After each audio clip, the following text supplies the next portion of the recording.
Hello, Paul. I'm going to show you how to fix the holes in the last DXF file you sent me. Now, normally when you're loading your models, you should always have remove similar vertices and polygons turned on.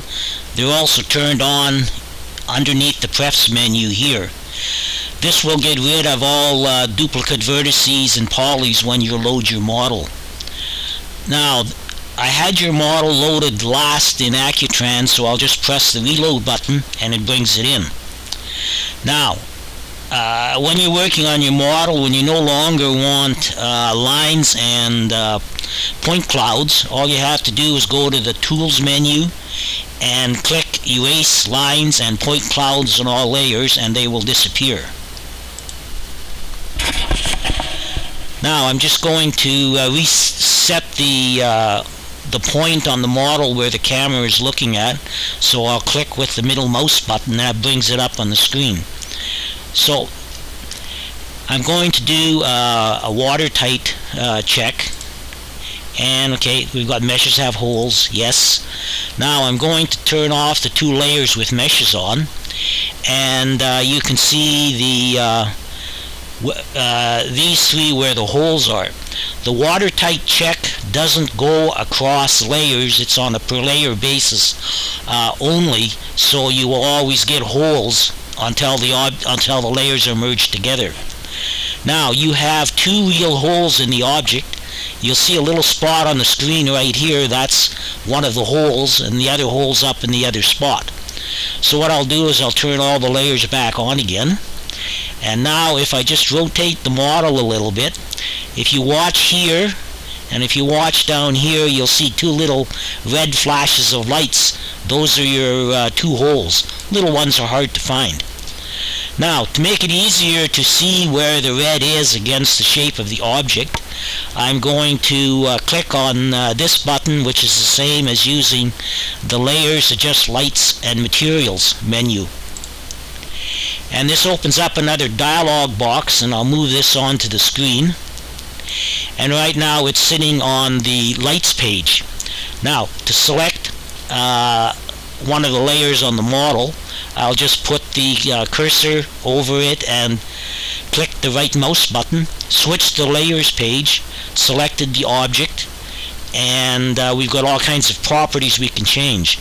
I'm going to go down here and click on Transparency, and then I'm going to move this slider, and I'm going to make the object nearly 100% transparent.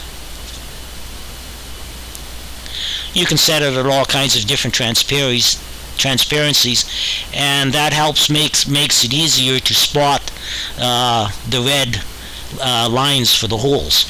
So I'll just click OK and get rid of that. Now I'm going to go down here and click on this button. This locks the pivot point, so if I accidentally click off the screen, I won't go back to the original pivot point when the model was first loaded. So I'm going to go down here to one of the red dots and click close to it. Brings it in. Now I'm going to zoom in, and we see it's getting larger and larger, and click again, bring it in some more. Now I'm going to go up here and click on and go into Edit Points mode, and I'm going to right click on this part, any part of the model here, to select that layer to work on, and use the rotate button down in the corner to rotate in to see this is the area we're looking at. Zoom in a little bit more, and you can see we've got a hole. There's a missing triangle in there. So what I'm going to do is go click on Pick Edge mode, click on this vertex here, click on this one here, and I've got one line selected that says I've got one edge selected. I'm going to click on Divide Edge.